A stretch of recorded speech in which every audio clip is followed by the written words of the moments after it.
সর্বশেষ তারাই আজকে সেই শব্দটাকে আজকে আর জঙ্গি বলে না, আজকে বলে মব। যাদেরকে তারা হত্যাযোগ্য বলে মনে করে, যাদেরকে মনে করে যাদেরকে এই সমাজ থেকে নির্মূল করা উচিত, তাদের গায়ে সে মব তকমাটা এঁটে দেয়। মব শব্দটা তো হিন্দুত্ববাদীদের শব্দ। আপনি ইন্ডিয়ান মিডিয়া দেখেন, মোদির মিডিয়া দেখেন, গদি মিডিয়া দেখেন, আপনি দেখেন মুসলমানদেরকে মব বলা হয়, জিহাদিস্ট মব। ওইখান থেকে ধার করছে তো এরা, এটাই করবে। এই প্রথম আলো আর দিল্লি স্টার এরা এটাই করবে। এই মব শব্দটা কারা নিয়ে আসছে আজকের আমাদের আলোচনায়? এরাই। এই প্রথম আলো, দিল্লি স্টার এটা নিয়ে আসছে ইন্ডিয়া থেকে।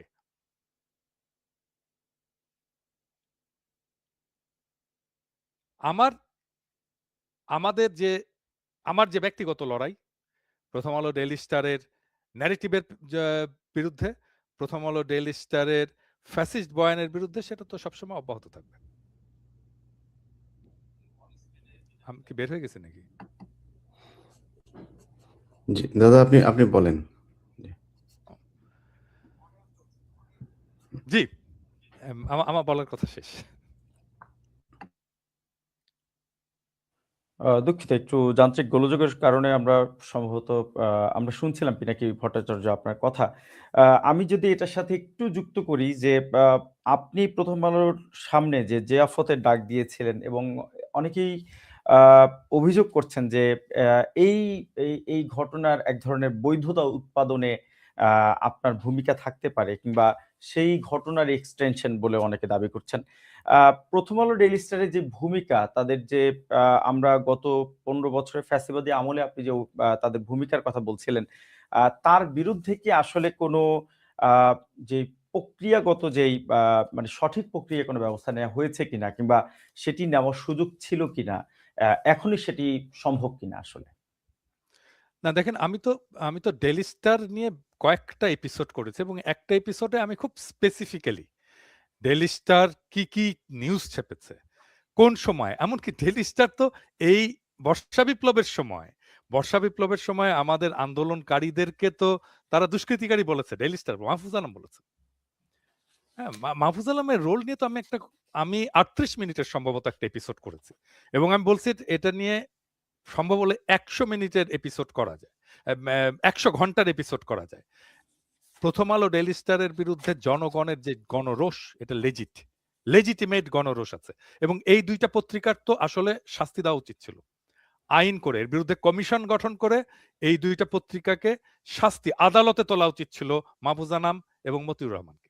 এটা তো হয়নি, বরং তারাই দাবি করে যে তারাই এই উপদেষ্টা পরিষদ তৈরি করছে, তারা উপদেষ্টাদেরকে নিয়ে যে বই টই ছাপায় টাপায় আর কি। হ্যাঁ, সো তারা পার্ট অফ পাওয়ার হয়েছে, যাদের শাস্তি পাওয়ার কথা ছিল তারাই পার্ট অফ পাওয়ার হয়েছে এবং এটাই তো হয়েছে। এই জন্যই তো বিপ্লবটা ধ্বংস হয়েছে। প্রথম আলো ডেইলি স্টার গত ১৫ বছর শুধু নয়, 1/11 সময় থেকে যে কাজ করেছে বাংলাদেশের রাজনীতিতে, যেভাবে হস্তক্ষেপ করেছে বাংলাদেশের রাজনীতিকে, বাংলাদেশের স্বার্থকে, বাংলাদেশ রাষ্ট্রটাকে যেভাবে ভারত রাষ্ট্রের কাছে তুলে দিয়েছে, তো রাষ্ট্রদ্রোহিতা। এই অপরাধের বিচার হতে হবে, প্লেন অ্যান্ড সিম্পল। এই অপরাধের বিচার না হওয়া পর্যন্ত মানুষের গণরোষ এই দুই প্রতিষ্ঠানের বিরুদ্ধে থামবে না। কিন্তু আমরা যদি নিকট ভবিষ্যতে আবার ক্ষমতার যে বাংলাদেশের যে গণতান্ত্রিক আমরা যে অভিযাত্রার স্বপ্ন দেখছি, সেখানে কি আসলে প্রথম আলো ডেইলি স্টারের বিরুদ্ধে আপনি যে অভিযোগগুলোর কথা বলছেন, তাতে আসলে কি কোনো ব্যবস্থা নেয়ার সম্ভাবনা দেখছেন আসলে? বাংলাদেশের ডেমোক্রেসি স্টেবলই হবে না যদি প্রথম আলো ডেইলি স্টারের অপরাধের বিচার না হয়। খুব প্লেন অ্যান্ড পরিষ্কার। সিম্পল। প্রথম খুব আলো ডেইলি স্টারের অপরাধের বিচার না হলে বাংলাদেশের ডেমোক্রেসি স্টেবল হবে না, বাংলাদেশ ভারতীয় আধিপত্যবাদ থেকে মুক্ত হবে না, খুবই বাংলাদেশের পরিষ্কার ফ্যাসিস্ট বক্তব্য। শাসনের ফিরে আসার সম্ভাবনা এটা নষ্ট হবে না, এটা বন্ধ হবে না। সাংবাদিক ইলিয়াস হোসেন, আপনার কাছে এবার একটু যেতে চাই। বিশেষ করে এই ঘটনাকে কেন্দ্র করে, অগ্নিকাণ্ডের ঘটনায় আপনার নামটাই সবচাইতে বেশি সামনে আসতে আমরা দেখলাম এবং আ তার পরবর্তীতে আপনার যে সামাজিক যোগাযোগ মাধ্যমের আপনার যে প্ল্যাটফর্মগুলো, সেগুলো বাংলাদেশে আ আ স্থগিত করা হয়েছে কিংবা আপনি বাংলাদেশে এই মুহূর্তে আপনার যে সামাজিক যোগাযোগের প্ল্যাটফর্মগুলো আছে, সেখান থেকে কথা বলার সেই সুযোগটি আসলে নেই। আ এই জায়গাতে আসলে যদি আমরা মানুষের বাকস্বাধীনতার কথা বলি, যেই বাকস্বাধীনতার ভিত্তিতেই আসলে আপনার বাংলাদেশের মানুষের সামনে কথা বলার অধিকার আপনি রাখেন। ঠিক একই বাকস্বাধীনতা কিংবা গণমাধ্যমের স্বাধীনতার আ জায়গা থেকে আসলে 'প্রথম আলো ডেইলি স্টারের' যে আ দুর্ঘটনা অথবা যেই আ বা অগ্নিকাণ্ডের ঘটনা আমরা দেখলাম, সেটিকে আসলে আপনি আ কিভাবে দেখেন? দুটি আপনাকে এবং 'প্রথম আলো ডেইলি স্টারের' যেই পরিস্থিতি আমরা দেখলাম, এই দুটির কোনটি কি আসলে বাকস্বাধীনতা কিংবা গণমাধ্যমের স্বাধীনতার জন্য স্বাস্থ্যকর কিনা?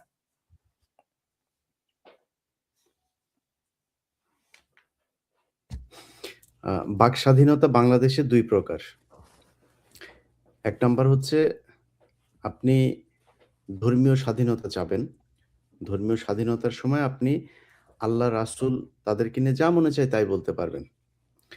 মাদ্রাসার শিক্ষকদেরকে জঙ্গি বানায় তারপরে তাদের ক্রস ফায়ারে দিতে পারবেন, মেরে ফেলতে পারবেন। জঙ্গি বানায় ঘরের ভেতরে বোমা রেখে তাদের পরিবার সহ উড়ায় দিতে পারবেন। এটা কোনো সমস্যা নাই। একজন হিন্দু যদি কোথাও পকেট মারতে গিয়ে মুসলমান এক মেয়েকে জোর করে আপনার ধর্ষণ করেছে। মুসলমান এক মেয়েকে আপনার মিথ্যা পরিচয় দিয়ে তারপরে তার সাথে প্রেম করতে গিয়েছে। তাকে ধরে থানায় দেওয়া হয়েছে। পুলিশ তার মামলা নেবে না। মামলা নেবে না কেন? কারণ হচ্ছে সে হিন্দু। এটা করলেই সংখ্যালঘুদের উপরে নির্যাতন হয়ে যাবে। বাংলাদেশের সংখ্যালঘু হচ্ছে আমরা মুসলমানেরা। আমাদের নিয়ে আপনি যা মনে চায় তাই বলতে পারবেন। এটা কোনো সমস্যা না। 'প্রথম আলো ডেইলি স্টারের' আজকে একটা বিষয় আপনাকে বলি। আজকে আদালতে এটার একটা শুনানি ছিল। সেই শুনানিতে আ বিচারক বলে দিয়েছেন যে, 'প্রথম আলোর বিরুদ্ধে কোনো মামলা করতে হলে রাষ্ট্রের লাগবে। রাষ্ট্রের অনুমতি লাগবে। রাষ্ট্রের অনুমতি ছাড়া এটা করা যাবে না।' তো 'প্রথম আলো ডেইলি স্টার' এই গত ১.৫ বছরের ভেতরেও যদি বলি, আগের কথা তো দাদা বলল। এই গত ১.৫ বছরের কথা যদি বলি, আমাদের সবশেষ একটা ঈদ গিয়েছে। সেই ঈদের মধ্যে তারা আ রমজানের ঈদে তারা কুকুরের মাথায় আপনার কুকুরকে আমাদের করেছে। মানে এই ঈদের একটা ব্যানার বানিয়েছে তারা ঈদ মোবারক লিখতে গিয়ে সেখানে কার্টুন, জি। কয়েকজন মানুষের পাশে একটা কুকুরকেও সেই কার্টুনের মধ্যে বসিয়ে দিয়েছে। এটা irrelevant এবং এটার সাথে এই মানে আমাদের ইসলাম ধর্মের, ঈদের, রোজার কোনো সম্পর্ক নাই। তারা সেটা করেছে। সেটা সেই মামলাটারই আজকে শুনানি ছিল। তো এইভাবে যদি আপনি একটা, একটা করে ধরেন, ধরেন যেটা বলা হচ্ছে 'প্রথম আলোর' ডেইলি স্টারের অগ্নিকাণ্ডের কথা। ১ম কথা হচ্ছে আমি 'প্রথম আলো ডেইলি স্টারকে পত্রিকা হিসাবে মনে করি না। কেউ বলে থাকেন যে, আমরা 'প্রথম আলো ডেইলি স্টারের' মতো প্যারালাল আরেকটা প্রতিষ্ঠান গড়ে তুলতে পারি না কেন? 'প্রথম আলো ডেইলি স্টারের' মতো প্যারালাল প্রতিষ্ঠান মানে কি? তাহলে আমাকে বাংলাদেশের বাইরের কোনো এক রাষ্ট্রের শাখা অফিস হিসাবে কাজ করতে হবে এই দেশে। এটার নাম প্যারালাল। আমি সারাদিন মিথ্যা সংবাদ পরিবেশন করব, এটার নাম প্যারালাল। আমি সারাক্ষণ মুসলমানদের আপনি এই কালকের 'প্রথম আলোর' যদি আপনি দেখেন, তারা সারা বাংলাদেশের সবাই লিখেছে যে, আজ ইংরেজি নববর্ষের ১ম দিন। তারা লিখেছেন খ্রিস্টীয় নববর্ষের ১ম দিন। ওদের ওরা ওরা কিন্তু ব্রেইন গেম খেলে। ওদের প্রতিটা জিনিসের পেছনে একটা উদ্দেশ্য থাকবে। তো ওরা এই যে ঈদ নিয়ে, রোজা নিয়ে, তারপরে বিভিন্ন বিষয় নিয়ে আপনি গত কয়েকদিন ধরেও যদি বলেন দাদার পোস্টেও গতকালকে এ ডেইলি স্টারের একটা ডেইলি স্টার না 'প্রথম আলো' দাদা আপনার একটা পোস্টই করেছেন যে তারা আ লিখেছে যে 'প্রথম আলো', 'প্রথম ক্ষমতাচ্যুত আলো'। প্রধানমন্ত্রী। হুম। আজকে, আজকে কিসের ক্ষমতাচ্যুত ক্ষমতাচ্যুত প্রধানমন্ত্রী। প্রধানমন্ত্রী? কিসের ক্ষমতাচ্যুত প্রধানমন্ত্রী? ও পালিয়ে গিয়েছে, চোর, ও খুনি। এই এই এই মানে খুব নিকট অতীতে সে ২৪০০ মানুষকে হত্যা করেছে। এগুলো সব সারা পৃথিবী জাতিসংঘের প্রতিবেদনে এগুলো উঠে এসেছে। তা আপনি তারে বলছেন যে ক্ষমতাচ্যুত নরমালাইজ করার হাসিনা খালেদা জিয়ার আপনার আ শোক জানিয়েছে। সেটা তাদের সংবাদ। আরে ভাই খালেদা জিয়া আজকে যে মারা গিয়েছে এটা বিএনপি ভুলে যাইতে পারে। বাংলাদেশের মানুষ ভুলে নাই। আজকে এই খালেদা জিয়ার মৃত্যুর পিছনে দায়ী এই 'প্রথম আলো'।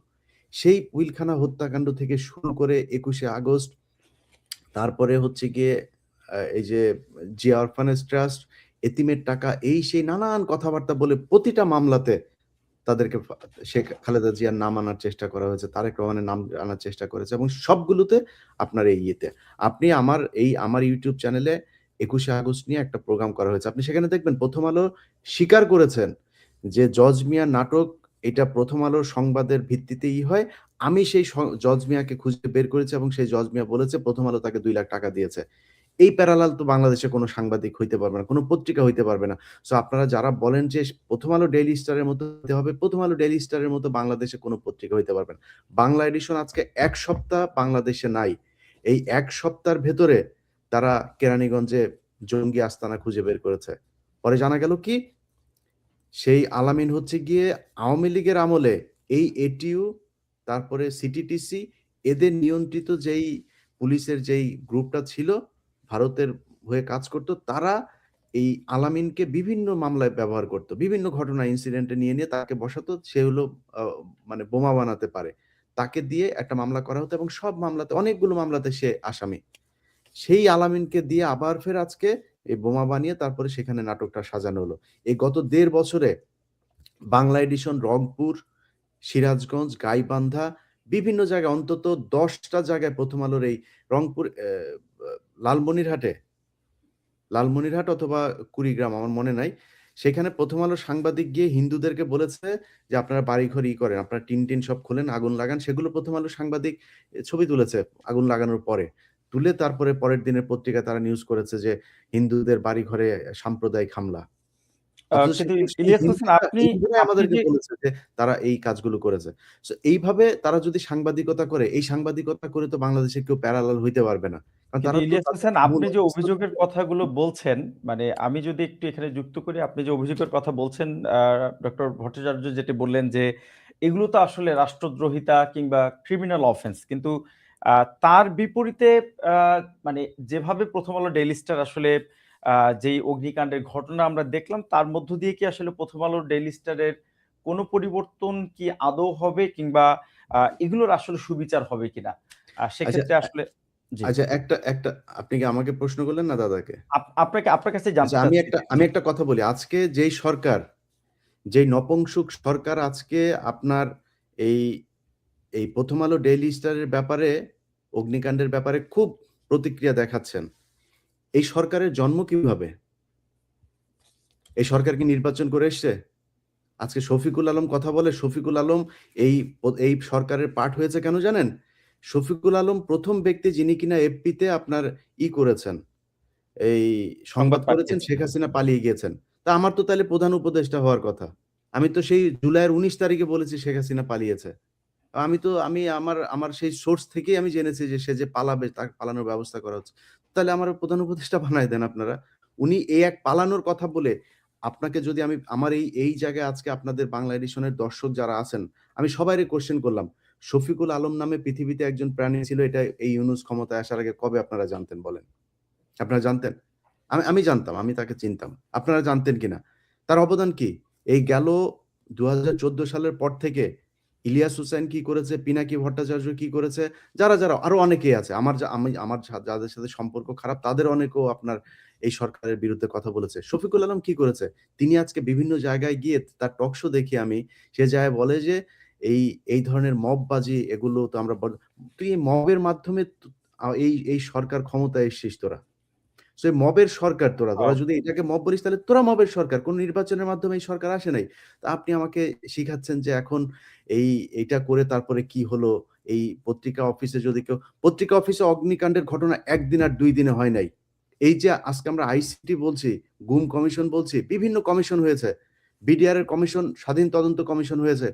কোটি টাকা খরচ করে সেখানে সেই কমিশনের এই রিপোর্ট প্রকাশ করা হয়েছে। সেই রিপোর্ট কই? সেই রিপোর্টের বেসিসে কি ব্যবস্থা নেওয়া হয়েছে? গুম কমিশনে আলেমদের, আমার পরিচিত অন্তত ১০ জন আলেম গুম কমিশনে নালিশ করেছেন। কি নালিশ? তারা গুম ছিলেন। বাংলাদেশের সংবিধান বাংলাদেশের সংবিধান বলছে আপনাকে যদি নাকি কোনো মামলায় বা কোনো কারণে, সেটা 54 এ হোক আর যেই কারণেই হোক, কোনো আইনশৃঙ্খলা বাহিনী আপনাকে যদি গ্রেফতার করে তাহলে ২৪ ঘন্টার মধ্যে নিকটস্থ ম্যাজিস্ট্রেটের আদালতে তাকে অ্যাপিয়ার করতে হবে।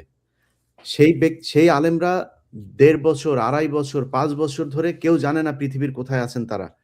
সেই অজ্ঞাত স্থানে থেকে প্রথম আলোর সাংবাদিক টিপু সুলতান, মহিউদ্দিন, মতিউর রহমান, এই ওর নাম কি? আ আরেকজন আছেন, আমি ভুলে গিয়েছি নামটা। উনারা ভিডিও কনফারেন্সে থেকে তাদের সাথে কন্ট্যাক্ট করতেন। তাদেরকে দেখানো হতো যে তারা কি ইন্টারোগেশনে কি বলছেন সেটা তাদেরকে সেটার উপরে বেসিস করে এই আপনার 'প্রথম আলো' নিউজ করত তাদের ইচ্ছামতো। তারা যেই নিউজ করত সেই শিরোনাম অনুযায়ী তাদের ব্যাপারে কথা বলা হতো। অমুক আনসারুল্লাহ বাংলা টিম নাকি উনি সদস্য। অমুক জঙ্গি সংগঠনের সদস্য। 'প্রথম আলো' যেটাই করত সেটাই। ২১শে আগস্টের গ্রেনেড হামলায় আমার ফেসবুক পেজে গেলেই দেখবেন সেগুলো। বাংলা এডিশন গত ২-৩ দিন ধরে যে নিউজগুলো করেছে সেখানে এই 'প্রথম আলোর' এই নিউজের সবগুলো দেওয়া আছে, পোস্টগুলো দেওয়া আছে। তাদের পত্রিকা কাটিং দেওয়া আছে। সেখানে ১ম ২০০৯ সালে এই ক্ষমতায় আসলো আওয়ামী লীগ। ২০১০ সালের জুন মাসে 'প্রথম আলো' নিউজ করল যে বাবর বাবর সম্পৃক্ত ছিলেন সন্দেহে আপনার বাবর আসামি হচ্ছেন সন্দেহে তারেক। পরের ২১শে আগস্টের আগে ৩০ জন সহ তারেক রহমান সহ ৩০ জন নতুন আসামি। নতুন করে চার্জশিট দেওয়া হলো। এই সম্পূরক চার্জশিট দিয়ে তাদের নাম দেওয়া হলো। যেখানে কোনো সাক্ষী বলে নাই তারেক রহমানের নাম, বাবরের নাম, সাবেক মহাপরিচালক আপনার ডিজিএফআই রেজ্জাকুল হায়দারের নাম, সাবেক মহাপরিচালক এনএসআই আব্দুর রহিমের নাম, সাবেক পুলিশের ৩ জন চিফকে ধরা হয়েছে। কারোর নাম বলে নাই। সাক্ষী প্রমাণ কোনো জায়গায় কোনো কিছু নাই। তাদেরকে সেই মামলায় করা হলো। কেন করা হলো? এই 'প্রথম আলো' তাদেরকে বলা হয়েছে। আজকে যারা কিনা সেই 'প্রথম আলোর' ভূমিকাকে ভুলে গিয়েছেন, ভুলে যেয়ে তারপরে তাদের পত্রিকা অফিসে যেয়ে মায়া কান্না দেখাচ্ছেন, আপনাদের জন্য একদিন মায়া কান্না এই দেশের মানুষ দেখাবে। আ আপনার আপনার এই যে অভিযোগগুলোকে সামনে রেখে যদি পিনাকি ভট্টাচার্য, ইলিয়াস হোসেন যেই অভিযোগের কথাগুলো বলছিলেন এবং আপনিও আ আ যেই রাষ্ট্রদ্রোহিতার ব্যাপারে 'প্রথম আলো', ডেইলি স্টারের যে ভূমিকার কথা বললেন, আ তাতে করে আসলে আ যদি আ আমরা যদি দেখি যে আদালতে মানে ইলিয়াস হোসেনের কথা উদ্ধৃতি করে আমি বলি যে আ রাষ্ট্রের অনুমতি ছাড়া আসলে তাদের বিরুদ্ধে কোনো মামলা করা যাবে না। সেই জায়গা থেকে আসলে আ রাষ্ট্রদ্রোহিতা কিংবা এই যে জঙ্গি নাটকের উস্কানিদাতা হিসেবে 'প্রথম আলো', ডেইলি স্টারের বিরুদ্ধে যদি কোনো ব্যবস্থা নেয়া নাই যায়, তাহলে ভবিষ্যৎ বাংলাদেশে আসলে আ যেই পরিবর্তনের কথা আমরা বলছি, সেই পরিবর্তনে আসলে কতটুকু পরিবর্তন আমরা দেখতে পাবো? একই সাথে বাংলা এডিশনের যেই এনওসি বাতিল করা হলো খুবই স্বল্প সময়ের মধ্যে, যেটিও আসলে বাংলাদেশের ইতিহাসে একটি বিরল ঘটনা। কোনো গণমাধ্যমের এনওসি আসলে এত দ্রুত সময়ের মধ্যে বাতিল করা হয় কোনো ধরনের কারণ দর্শানোর নোটিশ না দিয়েই। তার মানে আমরা তো দেখতে পাচ্ছি যে আমাদের বর্তমান সরকার তারা আসলে খুবই অ্যাক্টিভ রোল প্লে করছে। যেখানে একটি গণমাধ্যমের এনওসি বাতিল করা সম্ভব হচ্ছে এত অল্প সময়ের মধ্যে। তাহলে 'প্রথম আলো', ডেইলি স্টারের যে ভূমিকার কথা আপনারা বলছিলেন, তাতে করে আ আমরা এই সরকারের পক্ষ থেকে কি আদৌ কোনো ব্যবস্থা দেখার সম্ভাবনা দেখেন কিনা? দেখেন আমি একটা এক্সাম্পল দিই। আমি একটা পাঠাইছি ইলিয়াস ওই যে আম গতকাল নজরুল ইসলাম খানের যে বক্তব্য গত পরশু একটু এটা কি পাওয়া গেছে? আমার দেওয়া ইয়েটা? নজরুল ইসলাম খান সকলের সামনে টেলিভিশন ক্যামেরার সামনে সবার সামনে উনি বললেন ফ্যাসিবাদী হাসিনা। 'প্রথম আলো' সেইটা নিয়ে নিউজ হুম, করলো, ফ্যাসিবাদী শব্দটা কেটে দিল। হুম, হুম, হুম। মানে দেখেন পরবর্তীতে নজরুল ইসলাম সেটি খান সংশোধন অন সংশোধন করেছে। রেকর্ড পরবর্তীতে তো ঠাপ খেয়ে সংশোধন করছে। এটা তো ঠাপ প্রত্যেক দিনই খায়। হ্যাঁ? ঠাপ না খাইলে সংশোধন করতো না। মানে ওকে তো বলতে হবে যে পৃথিবীতে কোন গণমাধ্যম আছে মুখের কথা নাই করে দেয়। আমাদের তো মুখের কথা নাই করে দেয়। আমাদের তো কোনদিন রেফার করতে দেখেননি। কোনদিন দেখছেন? আমাদের কোনো রেফার করতে দেখছেন? 'প্রথম আলো', ডেইলি স্টারকে? না, কোনদিন রেফার করেনি। আমরা তো কিছু বলি না। সমাজ রাষ্ট্র সম্পর্কে আমরা কিছু বলি না। ওইখানে একটা গুরুত্বপূর্ণ আম এ একটা সমাবেশে বাংলাদেশের ইতিহাসের সবচেয়ে গুরুত্বপূর্ণ একটা সমাবেশে ওইখানে অফিসিয়ালি যেই কথাটা বলা হয়, সেটাও নাই করে দেয় এরকম গুরুত্বপূর্ণ মানুষের মুখ থেকে। ফ্যাসিবাদ বলা যাবে না হাসিনাকে।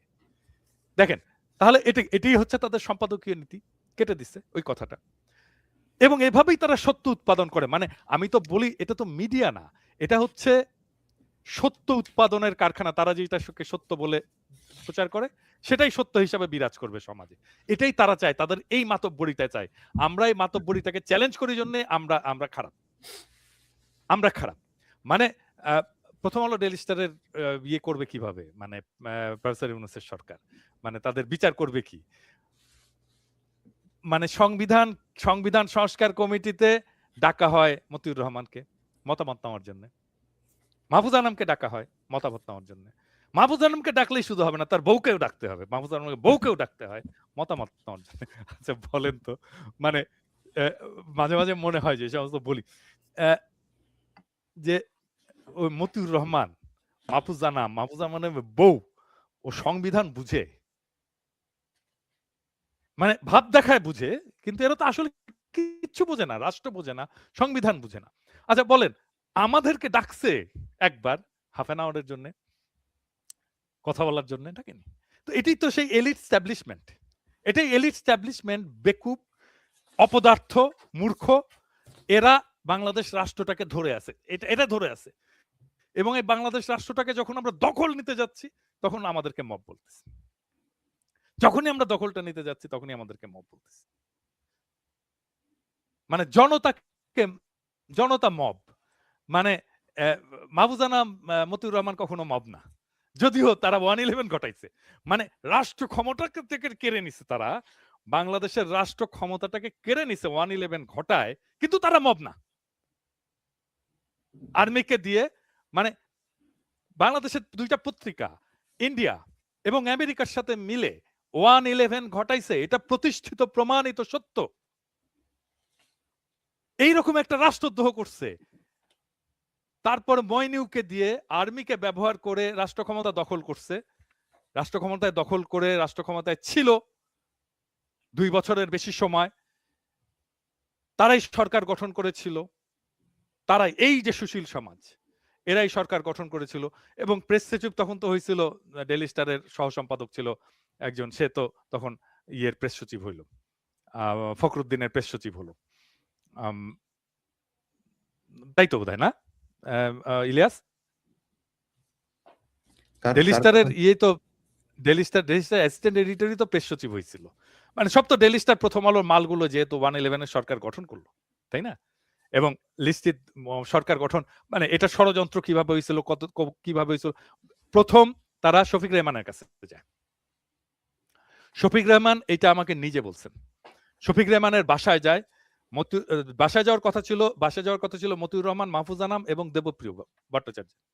দেবপ্রিয় ভট্টাচার্য বেশি চালাক যায়নি, মতিউর রহমান এবং মাহফুজ আনাম গেছে এবং শফিক রহমানকে এই প্ল্যানটা বলছে, 111 কিভাবে ঘটানো হবে এই প্ল্যানটা বলছে। এবং শফিক রহমান বলছে আমি এটার মধ্যে নাই। তারপরে তারা নিজেদের মতো করে এটা ঘটাইছে। তো ধরেন দুইটা রাষ্ট্র, বিদেশি রাষ্ট্রের সাথে ষড়যন্ত্র করে বাংলাদেশের একটা প্রতিষ্ঠানকে, গুরুত্বপূর্ণ প্রতিষ্ঠানকে, সেনাবাহিনীকে ব্যবহার করে আমি রাষ্ট্র ক্ষমতা দখল করব। হ্যাঁ, মইনিউ যেটা করছে ওই দিন বঙ্গভবনে, যে ওটা মব না? ওটা মব না, না? মানে 111 যে ঘটাইছে, ওই যে আর্মি যে ট্যাঙ্ক দিয়ে আর্মি সোলজার নিয়ে নিজেরা নিয়ে যে ইয়াজউদ্দিনকে অবরুদ্ধ করে তার কাছ থেকে ক্ষমতাটা নিয়ে নিল, এটা মব না?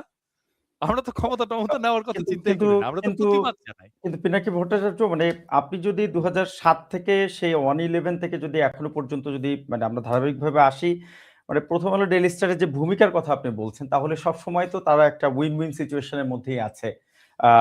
ইভেন আমরা বর্তমান সরকারের সময়েও দেখছি হ্যাঁ, যে কারণ রাষ্ট্রটা জনগণের না।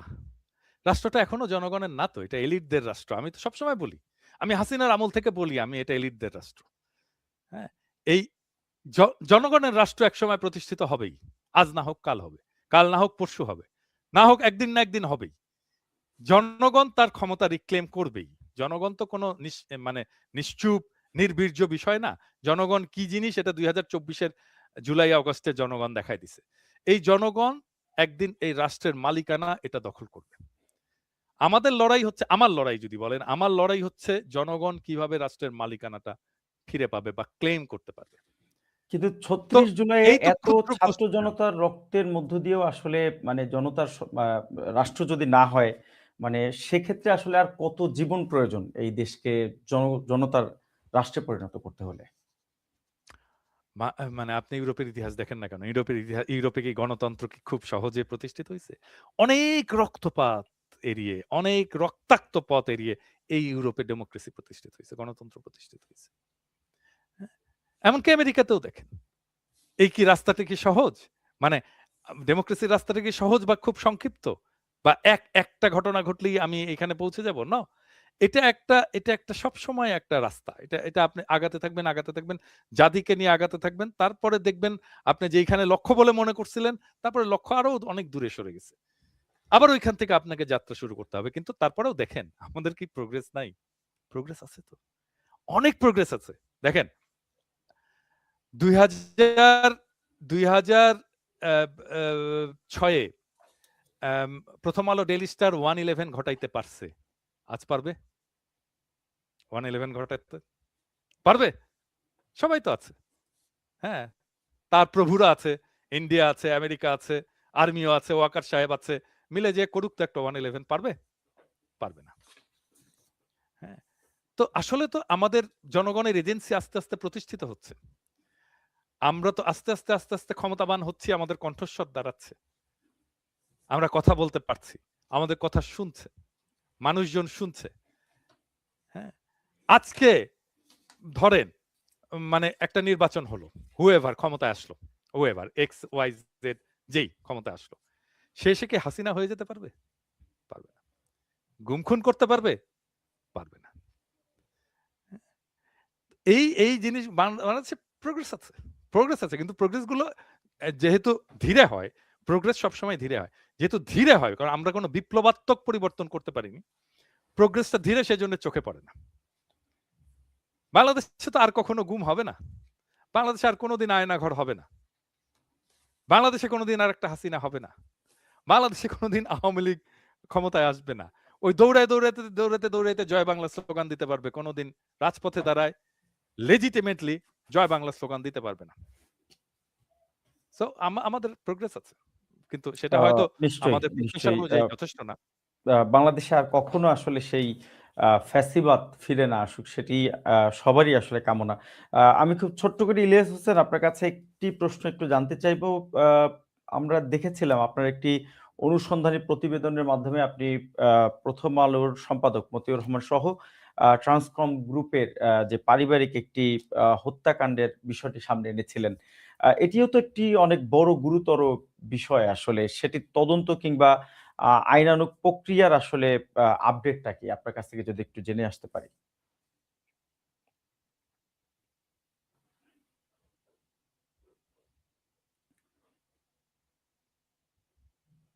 ইলিয়াস হোসেন আপনাকে কথা একটু শোনা আনমিউট যাচ্ছে করে না। কথা বলতে হবে। দুঃখিত, জি। দুঃখিত। আমি যেটা বললাম যে 111 এর কথা এই যে দাদা বলল যে মাহফুজ আনাম এবং মতির যেই ওদের যে ভূমিকা, মাহফুজ আনাম কিন্তু এই গেল বছর ২ আগে একটা ভিডিওতে সে সেটা স্বীকার করেছে যে 111 এর সময় ডিজিএফআই এর দেয়া সংবাদ আমাদের করা হয়নি। মানে করা ঠিক হয় নাই। এটার জন্য আমরা ক্ষমা প্রার্থী। জি। সে নিজে স্বীকার করেছে। ক্ষমা চায়নি। বলছে আমার ভুল হইছে। রিগ্রেট করেছে। It was my bad editorial হ্যাঁ, judgment. Right, right. It was my bad Bad editorial editorial judgment. হ্যাঁ, ক্ষমা চায়নি। কিসের ক্ষমা চাইবে? ও ক্ষমা হ্যাঁ, চাইবে রাইট। কেন? ও তো ঈশ্বর। ও আ তো যাক ফেরেশতা। উনি ও কেন স্বীকার ও করেছে। তো ভুল সে করতে পারে তার না। এই ভুলটাকে সে স্বীকার Bad করেছে। editorial judgment. হুম। Bad editorial তো judgment. শব্দের একেবারে পারলে কবিতা লিখে ফেলে আরকি। হ্যাঁ? এখন আপনি একটা আমি ভুল ঘটনা করছি, খালি মাপ চাই। ওই কথা তো ওরা বলবে না। ওরা আমরা বলব। আমরা বলব। আমরা যারা এলিট না আমরা বলব। ঘটনা খালি একটা না। এরকম ঘটনা অনেক আছে। এই 'প্রথম আলো ডেইলি স্টারের' বিরুদ্ধে ব্যবস্থা নেয়া যায়। আপনি আজকে যেই সরকার কথা বলছে যে, আমরা কেন এটার বিরুদ্ধে কথা বলছি, এটা করে রাষ্ট্রের খুব নাকি আমরা নাকি অস্থিতিশীলতা, বিশৃঙ্খলা তৈরি করছি। এই রাষ্ট্রের বিশৃঙ্খলা এই সরকার তৈরি করেছে। একজন বাণিজ্য মন্ত্রী মানে রাজনীতি যারা করবে তাদের আপনি শপথ নিবেন। তাদের আগে থেকে কন্ট্রাক্ট করে নিতে হবে যে আমরা রাষ্ট্রের থেকে কোনো সুবিধা প্রাপ্ত হব না। কিন্তু আপনি ইউনূসের সরকার এটা হইলো গিয়া নতুন ধরনের সরকার। আপনি বাণিজ্য মন্ত্রী থাকবেন, আবার আপনি বিমান মন্ত্রী থাকবেন, আবার নতুন এয়ারলাইন্সের লাইসেন্স নেওয়ার জন্য আপনি চাপ দিবেন তাদেরকে। আপনি বাণিজ্য উপদেষ্টার কথা বলছেন। বাণিজ্য উপদেষ্টা, জি। বাণিজ্য উপদেষ্টা। রেজওয়ানা উনি এনজিওতেও থাকবেন, উপদেষ্টাও হবেন, বিভিন্ন কোম্পানি থেকে টাকাও নিবেন, আবার আওয়ামী লীগের দীপুর কাছ থেকেও টাকা নিবেন, দীপুর সব কোম্পানি উনার জামাইয়ের নামে লিখে নিবেন। সবই করবেন, উনারা সবকিছু করবেন। কোনো বিচার হবে না। এখন মানুষ যখন দেখবে যে আমরা যেই জন্য ধরেন আমাকে যদি আপনি জিজ্ঞেস করেন, আমি কেন হাসিনার বিরুদ্ধে কথা বলেছি? আপনি আমাকে যা মনে চায় বলবেন। আপনার আপনার রাইট আছে। আপনার এখন আওয়ামী লীগের প্রতি অনেক ভালোবাসা আছে। আমি আমার এই জাতীয় সঙ্গীত চাই না। আমি তো ভাই এই দুর্নীতি কে করবে না করবে এগুলো নিয়ে আমি বিএনপি যখন ক্ষমতায় আসে নাই তখনই বলেছি যে বিএনপি, আওয়ামী লীগ আমাদের দেশের মানুষের চরিত্রই এটা। আপনি না চাইলেও করাপশনের সাথে আপনাকে জড়ায় যাইতে হবে। কোনো না কোনোভাবে জড়ায় যাইতে হবে আপনাকে। এখন আপনি যখন এই জিনিসগুলো পাবেন না, এই মানুষেরও তো অনেক চাওয়া ছিল। সেই মানুষের এই চাওয়াগুলো যখন পূরণ হয় নাই, তারা তো তখন আইন হাতে তুলে নেবে। আপনি যে বললেন যে 'প্রথম আলো ডেইলি স্টারের' উপরে এই অগ্নিকাণ্ডের ঘটনা কেন? মানুষের ক্ষোভ আপনি তো সামাল দিতে পারবেন না। আজকে এই গেল ১৫ দিন ধরে আমার Facebook পেজ, YouTube চ্যানেল মানে কত উপর লেভেল থেকে করলে এটা করা যায় আমি তো গত এই ১০ বছর ধরে দেখছি যে YouTube চ্যানেল, Facebook পেজ এগুলো কিভাবে কি করতে হয়। এটা অবাক করার বিষয় যে এত উপর লেভেল থেকে তারপরে আমাদের Facebook পেজ, YouTube চ্যানেলের বিরুদ্ধে লাগা হয়েছে। কেন? কারণ কথা বলতে দেওয়া হবে না। কথা বলতে দেওয়া হবে না কেন? আমরা হইলাম গিয়া সব উনাদের বিরুদ্ধে কথাবার্তা বলি, আমরা দেশের বিশৃঙ্খলা তৈরি করি। এই গেল ১৫ মাসে মনে করেন কথার কথা, আমরা খুব বিশৃঙ্খলা করি। আমি আর পিনাকি দাদা আমরা ২ জন সারাদিন বিশৃঙ্খলা করি। দেশের অস্থিতিশীল পরিস্থিতি তৈরি করে রাখি। আপনি বলেন তো, আমরা ২ জন এই গত ১.৫ বছরে কয়জন মানুষকে হত্যা করেছি? এই ইউনূস সরকারের সময়ে সব মিলায়া শুধুমাত্র নদীতে ডুবিয়ে এই অজ্ঞাত লাশ পাওয়া গেছে ৩৮ জনের। এ গেল ১৫ বছর। এই কয়দিন আগের জরিপ এটা। সব মিলিয়ে প্রায় ৪৫০ মানুষ খুন হয়েছে। আচ্ছা, কয়দিন আগে যেই ব্যক্তিরা আপনাদের কাছে বারবার তাদের নিরাপত্তা চেয়েছে, যাদের কারণে আপনি আজকে উপদেষ্টা হতে পেরেছেন, সেই ব্যক্তিকে হত্যা করা হয়েছে। হত্যার পরে সেই হত্যাকারীকে আপনারা নির্বিঘ্নে এই দেশের ভেতরে লুকিয়ে রেখেছেন, ধরছেন না। আমি গতকালকে খুব নির্ভরযোগ্য একজন পুলিশ কর্মকর্তার কাছে শুনলাম, হাদির যে হত্যাকারী ফয়সাল, তাকে ডিওএইচএস এর একজন ব্রিগেডিয়ার জেনারেলের বাসায় রাখা হয়েছে এবং সেই ব্রিগেডিয়ার জেনারেলের বাসায় পুলিশ সেই লোকেশন এই আপনার ঠিক করে তারপরে তাকে বলেছে যে এই বাসায় আছে, তারা এই বাসায় করতে চায়। তাদেরকে তাৎক্ষণিক সেই বাসায় যেতে দেওয়া হয় নাই, বাধা দেওয়া হয়েছে। হতে পারে তাকে হয়তো সেখান থেকে এখন সরিয়ে দেওয়া হয়েছে, আছে কিনা সেটা তারা বলতে পারবে। সো এই যে নিরাপদ একটা রাষ্ট্র যে স্বাধীন করে দিল, তার খুনিকে যে নিরাপদ জায়গা করে দেয়া এই রাষ্ট্রের, সে রাষ্ট্রের বিরুদ্ধে তো মানুষ বিপ্লব করবেই। আপনি যদি এটাকে মব বলেন, তাহলে মব আপনার কাছে মব, কারণ আপনি সেটাকেই মব বলবেন যেটা আপনার ক্ষমতাকে চ্যালেঞ্জ করবে। আপনার ক্ষমতা যতক্ষণ ঠিক থাকবে ততক্ষণ আপনি সেটা শান্তিপূর্ণ মনে করবেন। এটা হাসিনাও করত, এটা হিটলারও করেছে, এটা সারা পৃথিবীতে সবাই করে। অতএব এই সরকারও যেই একনায়কতন্ত্র, যেই ফেসিবাদের যেই মানে ১ম যে শুরুটা, সেই শুরুটা তারা আমাদেরকে দিয়ে করেছে। আপনার তারা একটি Facebook, অনুসন্ধানী YouTube বন্ধ করে প্রতিবেদনের বাংলা এডিশন ভাই, বাংলা এডিশন হচ্ছে গিয়ে আপনার বিশৃঙ্খলা তৈরি করার জন্য নাকি বাংলা এডিশনই করেছে। বাংলা এডিশনকে কবে কোন মন্ত্রী, কোন উপদেষ্টা আমাদেরকে শর্ত দিয়েছিল যে 'প্রথম আলোতে যদি অগ্নিকাণ্ড হয় তাহলে সেটা প্রচার করা যাবে না'? বাংলা এডিশনকে এরকম কোনো শর্ত দেয়া ছিল নাকি? 'প্রথম আলোকে কি বলে দেয়া আছে নাকি যে আপনি এই নিউজ করতে পারবেন, এই নিউজ করতে পারবেন না? যা ঘটে আমি সব দেখাইতে পারব'? আমি নিজে কি করেছি নাকি সেটা? বাংলা এডিশন করেছে সেটা? আমারে যদি নাকি আপনি দোষ দেন, আমারে দোষ দেন, কোনো সমস্যা নাই। বাংলা এডিশন কে? আমি বাংলা এডিশনের কে? আমি বাংলা এডিশনের কিছু নাকি? আচ্ছা, ইলিয়াস, এখানে একটা ছোট্ট প্রশ্ন করি। Sorry for interruption. মানে আমি আমার ফেসবুকে দেখছি আরকি। বাংলা এডিশনের কোনো একজন সাংবাদিককে নাকি দেখা গেছে ওইখানে। বাংলা কি সত্য? এডিশনের কোনো সাংবাদিক না। ১ম কথা হচ্ছে, যার কথা বলা হচ্ছে বিভিন্ন ইন্ডিয়ান ইয়েগুলোতে আপনার কি বলে পত্রিকাগুলোতে তার একটা নিউজ, সে যখন কিনা ভাঙচুরের ঘটনা আপনার সরি অগ্নিকাণ্ডের ঘটনার পরে সে ২ হাত এইভাবে প্রসারিত করে একটা ছবি তুলেছে সেখানে। এখন কে ভাঙচুর করেছে, কি করেছে? আমি ওই আলাপেই যাব না। আমি কৌশলগত কারণে ওই আলাপেই যাব না। কিন্তু কোন মানুষ এক জায়গায় ভাঙচুর হচ্ছে, সে এখানে এটা কি অপরাধ নাকি? এভাবে হাত তুলে ছবি তোলা?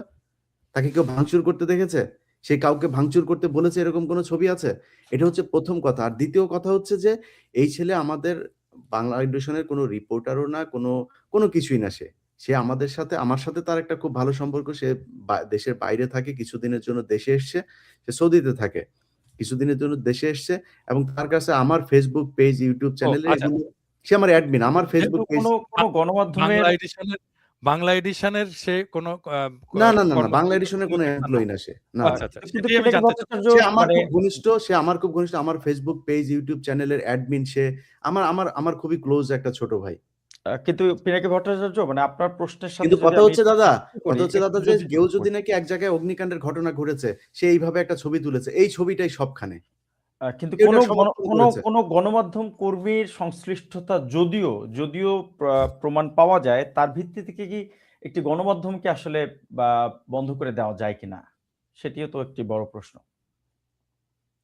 না, না মানে সেটা তো বটেই। আমি তো পরের দিনই লিখেছি। আমি তো পরের দিনই ওইটা লিখেছি যখন আমি এটা জানতে পারলাম যে এটা এনওসি বাতিল করা হইছে যে বাংলা এডিশনের অপরাধ থেকে। তখন আমাকেই আবার ওই ছবিটা পাঠিয়ে বলা হইছে যে প্রবাবলি এই কারণে।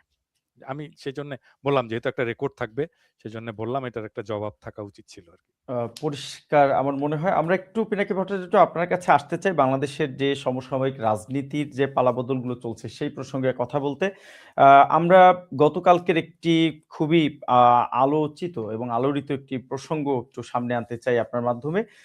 জামাতের আমিরের সাথে ভারতের আ গোপন বৈঠকের আ আ যে খবরটি আসলে প্রকাশ করেছে রয়টার্স, যদিও সেটি জামাতের আমিরের পক্ষ থেকে আরেকটি বিবৃতির মধ্য দিয়ে বলা হয়েছে তিনি আসলে কোনো গোপন বৈঠকে আসলে মিলিত হননি। জাস্ট এটি ছিল আসলে সেই কূটনৈতিকদের কাছে বৈঠকটি তাদের পাবলিসিটির আ আ প্রসঙ্গেই মূলত রয়টার্সের সাথে বলা। কিন্তু প্রশ্নটি হচ্ছে যে আ জামাতের আমির আ যদি গোপন বৈঠক করার ইচ্ছাই পোষণ করবেন তাহলে সেটি নিশ্চয়ই তিনি গণমাধ্যমকে প্রকাশ করতেন না। আবার আ সেক্ষেত্রে আমরা দেখলাম যে আ রয়টার্সের এই প্রতিবেদনের প্রেক্ষিতে আপনিও আসলে এক ধরনের বাহাবা দিচ্ছিলেন। এটি আসলে একটু যদি ব্যাখ্যা করেন।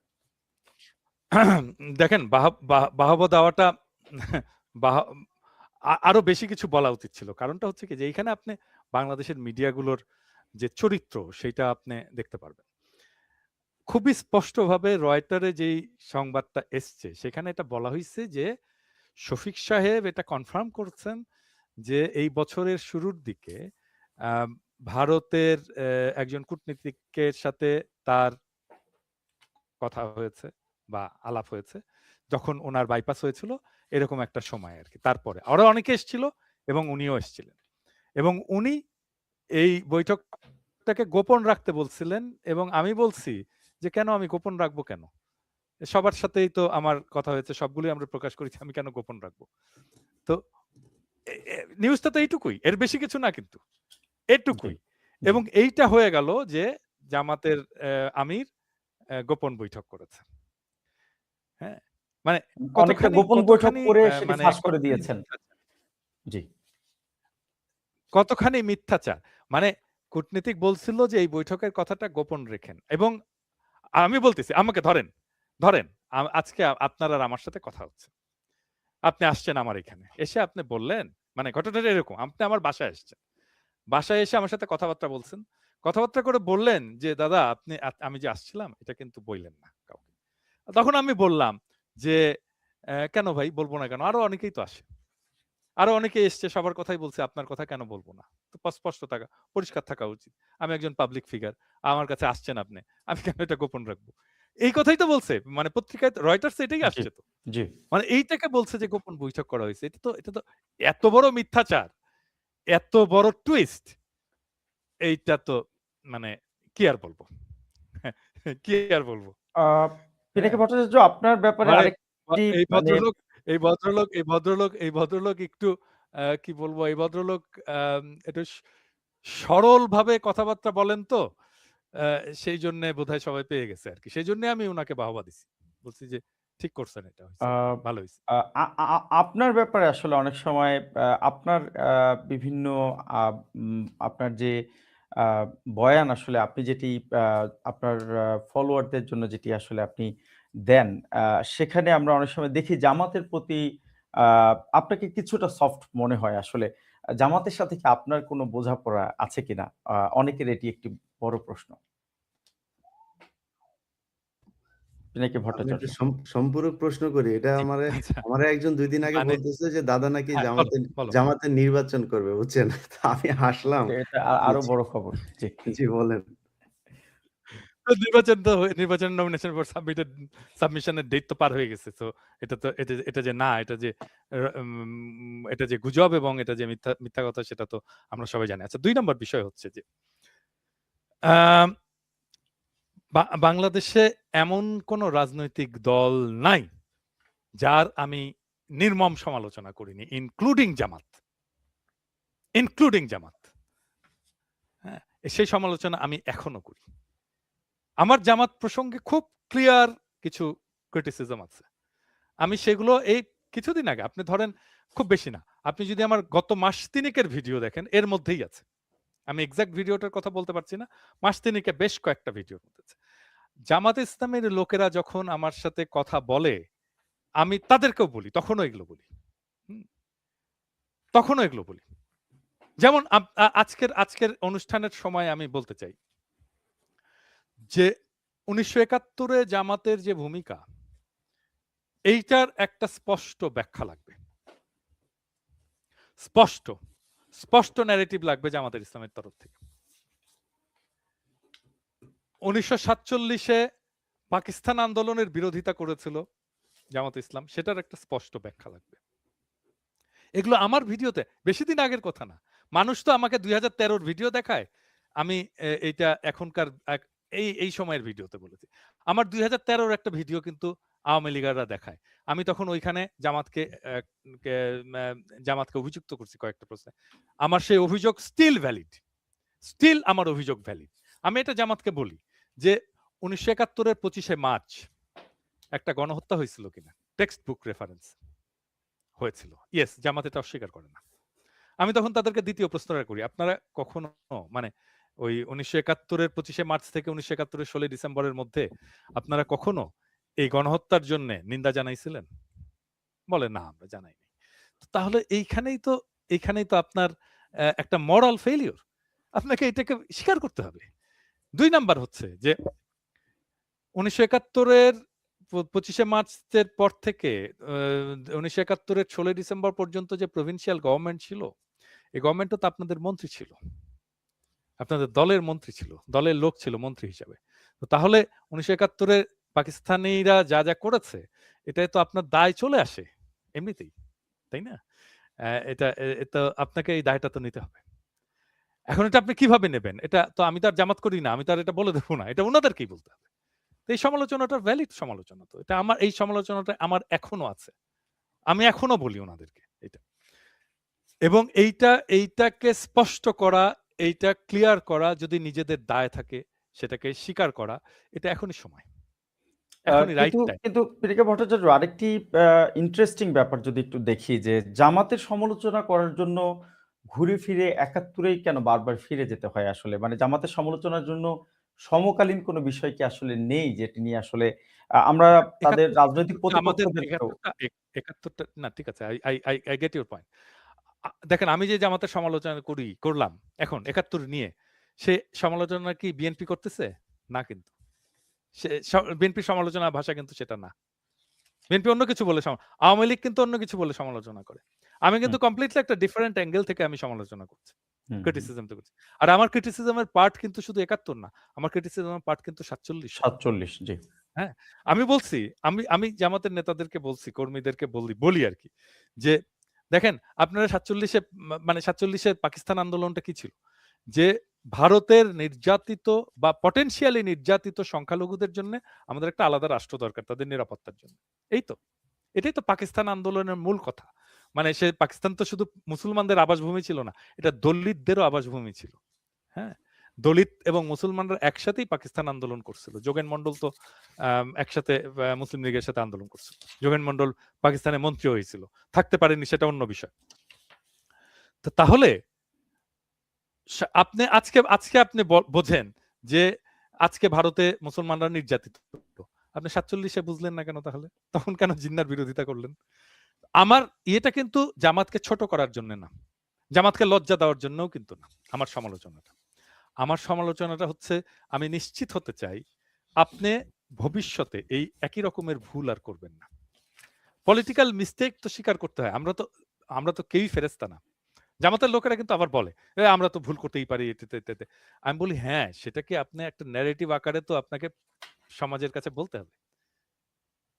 একটা আ ন্যারেটিভ আকারে খুবই বলতে খুবই পরিষ্কার।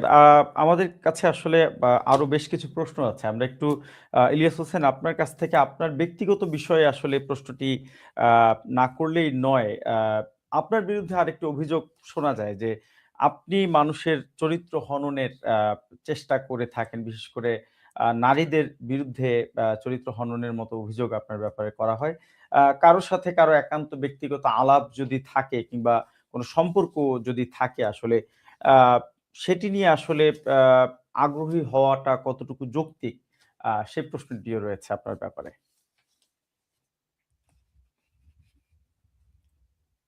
আবার একটু আনমিউট করে কথা বলতে হবে ইলিয়াস হোসেন। যে আমি উম ধন্যবাদ। আমি আসলে চরিত্র হনন করি না। আমি দুশ্চরিত্র হনন করি। এখন আপনি আমারে ব্যক্তিগত আক্রমণের কথা বলবেন।